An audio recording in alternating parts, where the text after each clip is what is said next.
ፊልም አትግቡ። ማመን ያለባችሁ መጀመሪያ ራሳችሁን ነው። ማንንም እንዳታምኑ ማንንም ማለት ነው።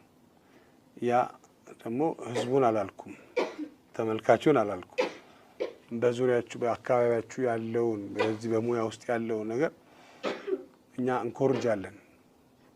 እንኮርጃለን ልክ ትልቁ ህፃን ተቀራራቢ እድሜ ያላቸው ልጆች ትልቁ አመመኝ ሲባልና ልጁ ትልቁ እንክብካቤ ሲደረግለት ትንሹም አመመኝ ይላል። እንደዛ አይነት ባህሪ ስላለን በእኛ ሙያ ውስጥ ከራሳችሁ በቀር ሌላ ሰው እንዳታምኑ በደንብ ማዳመጥ አለባችሁ።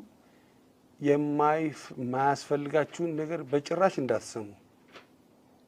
የማይሆን ኮተት አእምሯችሁ ውስጥ ከታችሁ ያንን ለማውጣት እንዳትሰሙ ምላችሁ እንደዛ አይነት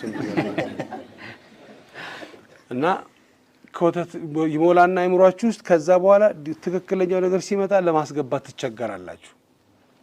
መስማት የማትፈልጉትን ወይም ደግሞ እንደገና ደግሞ በጣም የምታከብሩት ወይም ደግሞ በጣም የምትወዱት ሰው ብዙ ነገር ሲያደርግ ልታዩት ትችላላችሁ። እና የይቅርታ ሰው መሆን አለባችሁ። ለካ እኔም ማቀው እሱን ነው ይሄኛውን አይደለም ማለት አለባችሁ። ተጠግተን ስናየው አንዳንዴ አስቸጋሪ ነው እና እንትና ብርሃነ መዋ ከተናገራቸው ንግግሮች ውስጥ አንደኛው የተባበሩት መንግስታት ህንጻ